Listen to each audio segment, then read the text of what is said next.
thing I love about calisthenics is that it can help you build that superhuman strength that you just never dreamed before. But unlike other sports, it's just not as popular.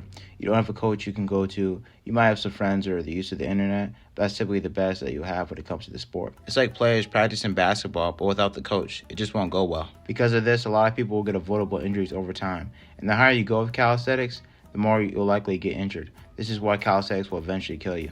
So there are different prime ages for every sport, but one thing is certain. The older you get, eventually your progress will decline. It's just biology. As you age, your body just isn't as good at performing as it used to be.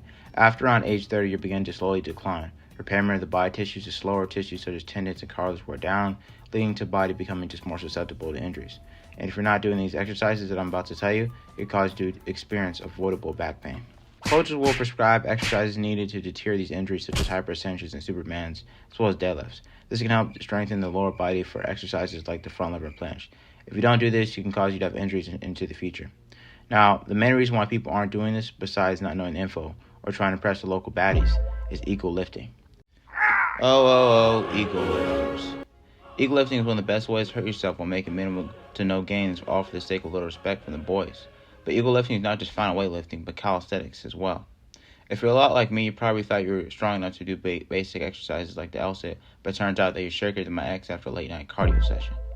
Instead of doing the prerequisites needed before starting skill work, you just end up going straight into it, learning the front lever and planche, which can lead to back pain that only P. Diddy's cellmates receiving. You can do one of these exercises at the end of your workout for high reps for 3 sets. This way you can prolong your longevity with calisthenics, unlike how my exes had to cut things short between us. And as I said before, if you're someone who wants to skip the basics to get to the flashy stuff, the lack of strength will lead to bad form, which eventually will cause injuries. Now, this lower back pain will only occur in open hip position like the planche because that's when the most load we place on it, especially if your core is not engaged because of the hyperextension of the spine. There's also something else I want to talk about. That one body part every man hates to train, some even skip it, and some do it for those who won't, and that's leg training.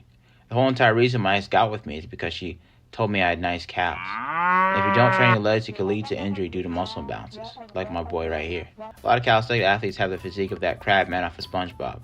Muscular at the top, but scrawny at the bottom. I like to call it the cupcake physique. Having muscular legs will make you heavier, which messes with planche and their skill performance. Something easy you can do is focus on high intensity, low volume workouts. This will make sure you don't build too much muscle, but it helps you build strength.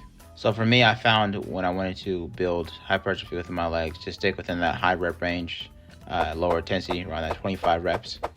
Leg training can also improve planche form because you have stronger quad and glute contractions versus without training. This will allow you to be more stable during the movement. One thing I do find interesting though, is that regardless of if you train legs or not, your body tries to compensate for the lack of strength. Take for example, Daniel Histrov, I think that's how you pronounce his name. He's a calisthenic athlete that, you guessed it, doesn't train legs. Now he tested his pistol squat max one time and it was like 40 kg. 40 kg is high for not training legs. Kind of like how high my ex's expectations of our relationship was. Now if you're someone who doesn't like to train legs, you can just overload the eccentric for 1 set. But if you want to learn more about that, click the link above. And whatever you do, please take me back. I miss you. I miss taking you to the store to look at things you'll never buy. And I love when I take a shower alone using your girl products. I'm sorry for calling you mommy. It just slipped out. It was an accident.